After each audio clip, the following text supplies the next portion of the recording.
Entonces, bajo ese principio, era como aceptar que es correcto que China o los países árabes declararan criminales a todos los misioneros de Estados Unidos que estaban en esos países. Si Estados Unidos tiene el derecho de decir que aquel que niegue a Jesús o al Dios Trino es un blasfemo, pues China también tiene el derecho de decir que aquel que niegue a Buda es un blasfemo.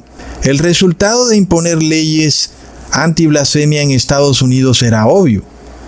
Y básicamente ahora nosotros vemos el movimiento en reversa. Porque ahora el primer ministro de Inglaterra dice, si el Islam tiene leyes anti-blasfemia, ¿por qué el cristianismo no puede tener leyes anti-blasfemia?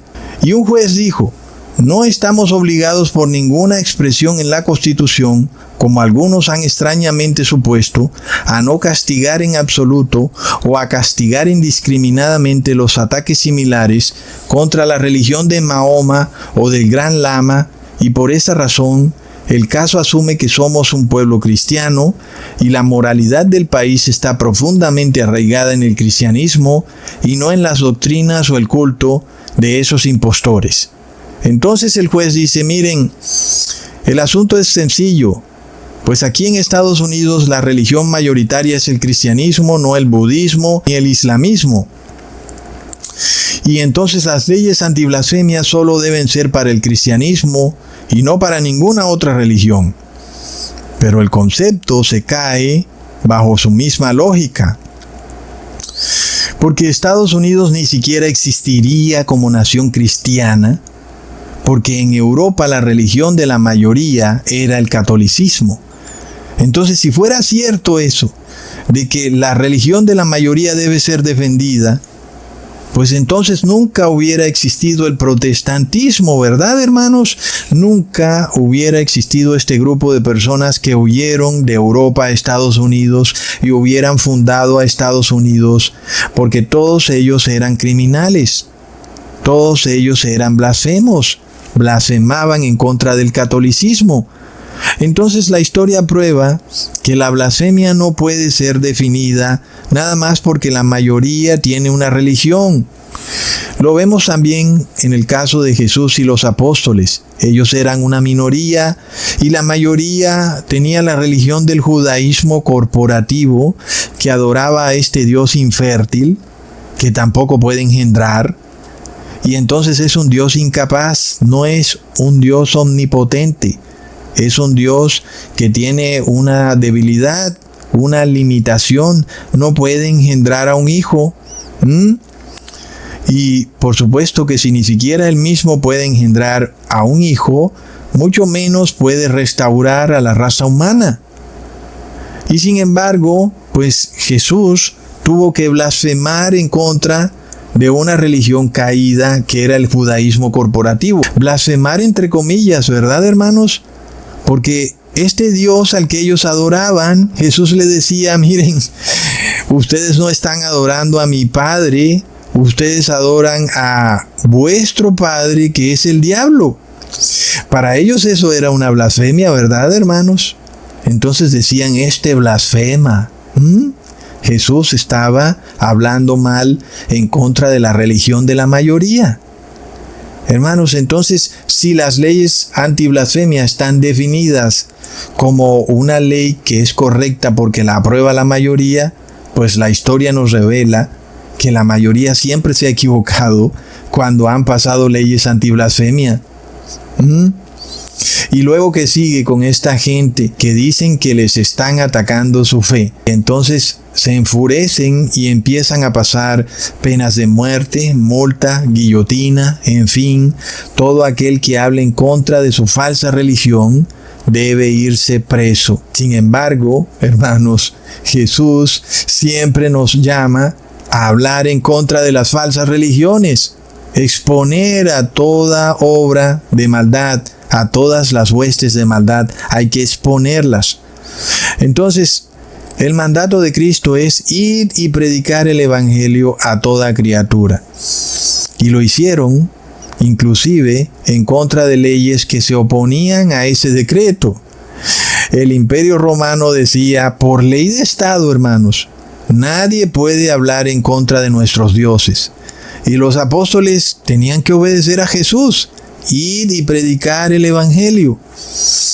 Entonces, es un derecho humano, el derecho inalienable de tú poder predicar el Evangelio, aun y cuando estás haciendo una negación abierta, pública y explícita de la religión de la mayoría. Es decir, hermanos, las leyes antiblasfemia no están basadas en principios cristianos. Como lo podemos ver, la historia lo comprueba. Siempre han sido naciones paganas las que pasan leyes antiblasfemia. Babilonia, Medo-Persia, las naciones árabes, el Imperio Otomano, el Imperio Romano, la Iglesia Católica, el judaísmo corporativo. Todas estas religiones caídas han pasado leyes antiblasfemia. Entonces, se confirma que siempre que se busque defender una religión, esa religión es falsa. Y antes el catolicismo era conocido por cristianismo. Hoy muchos entienden la diferencia. Un momentico, catolicismo no es cristianismo. Todos saben que esas leyes antiblasfemia, pasadas en la Edad Media, eran leyes corruptas, leyes malas. Hoy en día Estados Unidos pretende erigirse como la policía global que viene a defender a la cruz de Cristo, como dice Trump, y no dudemos entonces que la cruz es pagana. Y es decir, el simple principio de Trump defendiendo la cruz revela que la cruz es falsa. Jesús nunca murió en una cruz. Y si Donald Trump dice que viene a defender la cruz, es una prueba fidedigna que la cruz es un símbolo pagano. Volvemos al mismo asunto, hermanos. Toda ley antiblasfemia lleva a la nación al colapso.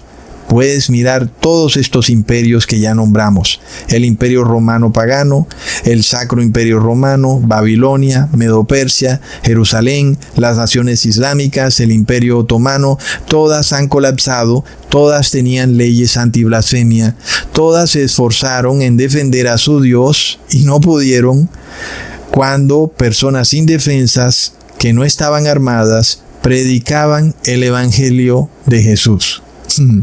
Entonces Donald Trump pretende erigirse como el defensor de la Trinidad, del reposo en domingo, de la cruz. No dudemos que todo eso que defiende Trump es apostasía, porque así lo vimos en el 2020 cuando defendían el bautismo. Su bautismo colapsó. Millones de personas han muerto repentinamente y así va a colapsar el mundo.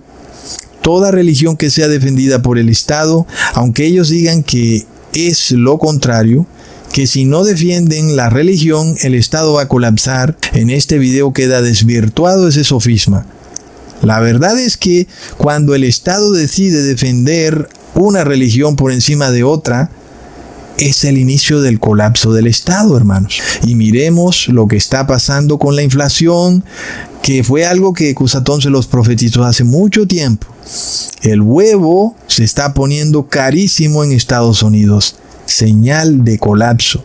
No olvidemos esto nunca, que su ceguera es tan impresionante que aquello que es la causa del problema, ellos la escogen como solución del problema.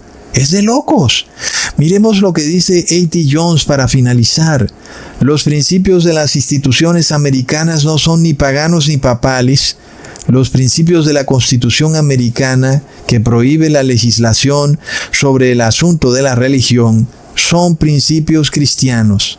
Es estrictamente adecuado que los tribunales supremos, al tomar decisiones en favor de lo que alardean como la religión cristiana, se basen en algo más que el curso de los gobiernos paganos de la antigüedad y las instituciones papales de la Europa moderna. Sobre un asunto así parecería apropiado que se refieran a las enseñanzas y principios del autor del cristianismo, pero curiosamente nunca se ha hecho, y sin duda por la muy buena razón de que nunca puede hacerse, porque las enseñanzas de Jesucristo están directamente en contra de eso.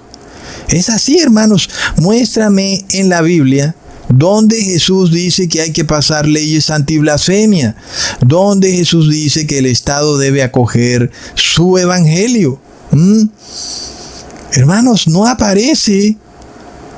Y este nuevo evangelio que predican pastores y curas, donde te dicen que si el Estado no acoge el cristianismo, la nación va a colapsar, ¿dónde aparece en la Biblia, hermanos? Jamás lo encontraremos. El colapso viene precisamente por acoger un falso cristianismo.